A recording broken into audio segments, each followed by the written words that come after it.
कि अगर मेरे घर वालों ने मुझे किसी चीज़ से रोका है, फॉर एग्जाम्पल मैं एक एग्जाम्पल देती हूँ कि मुझे गर्ल्स कॉलेज में पढ़ाया गया, तो मेरा जो मकसद था ज़िंदगी का वो एजुकेशन था।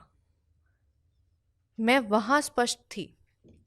अगर मेरे को इस चीज़ को लेके लड़ाई करनी होती कि नहीं, वाई गर्ल्स कॉलेज, सोसाइटी बदल रही है, इतना चेंज हो रहा है, मैं तो कोएड में पढ़ूंगी, तो तुम्हारा मकसद पढ़ाई है या को एजुकेशन है? तुमको ज़रूरत लड़कों की है या फिर किताबों की है? वो कहते हैं ना कि जिसको पढ़ाई करनी है वो अंधेरे में भी पढ़ लेगा, सरकारी में भी पढ़ लेगा।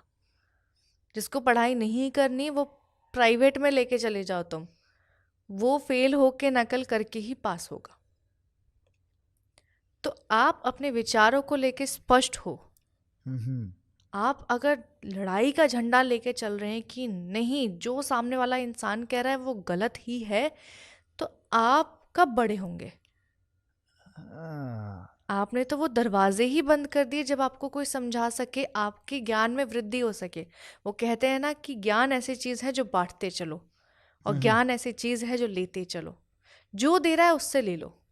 कोई चीज़ अच्छी लगी है तो अपने पास रख लो, अपने जहन में रख लो। कोई चीज़ नहीं अच्छी लगी तो वहीं से उसकी सुन के टाटा बाय बाय। तुम्हारा एडवाइस लेने में क्या जा रहा है? करोगे तो तुम अपनी मर्जी की, लेकिन एक बार नजरिया देखो ना दूसरे इंसान का, क्या पता उसका नजरिया तुम्हारी जिंदगी को बदल दे। नजरिया बहुत जरूरी है। बिल्कुल।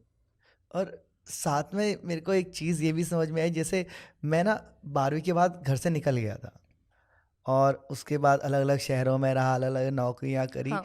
लेकिन जब कोविड हुआ तो बहुत लोग अपने घर वापस चले गए, जिनमें से एक मैं था। हम्म। और जब और अपने को तो तब ये लगने लगा था ना उस टाइम पे कि यार घर जाऊंगा आज़ादी छिन जाएगी। अपन रात को 3 बजे गेड़ी मारने वाले लोग, इधर उधर पार्टी करने वाले, है ना, सब छिन जाएगा। घर में एकदम बद सा जाऊंगा, दोस्त नहीं है, किसके साथ चिल करूंगा, ये ढेर सारे सवाल थे मेरे दिमाग में और ढेर सारे कन्फ्यूजन्स। लेकिन कोविड हुआ तो घर पे फंस गए।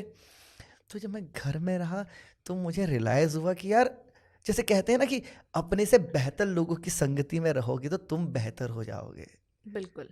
तो माँ बाप वो हैं जिन्होंने दुनिया देखी है, जिन्होंने मुझे लिटरली पाला है ना। तो उन्होंने वो सब देखा है, उन्होंने वो सारी गलतियां जो मैं कर सकता हूँ या मैं कर रहा हूँ वो उन्होंने करके छोड़ के आगे बढ़ चुके हैं। तो उनके साथ रह के मेरे को जीने का तरीका आया। वो कहीं मैंने पढ़ा था ना कि बैठा करो माँ बाप की छाँव में, क्योंकि पत्ते जब तक पेड़ पे रहते हैं हरे रहते हैं। तो वो बहुत ज़रूरी होती है एक चीज़।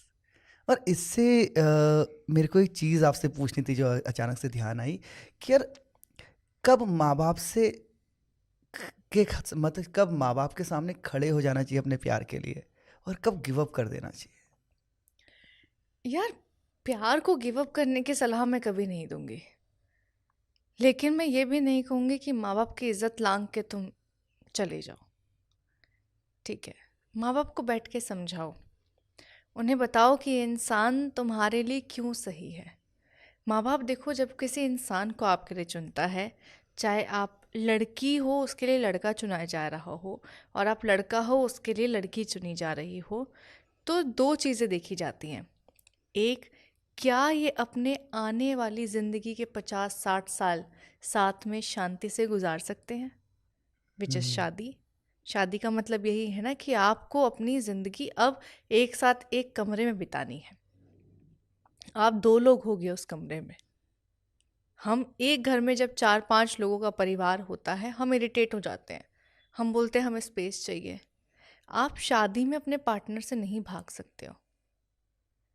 आपको एंड में आना उसी कमरे में है। उसी कमरे में आपको अपनी ज़िंदगी के आने वाले 50-60 साल जब जब तक आप जियोगे तब तक गुजारने हैं।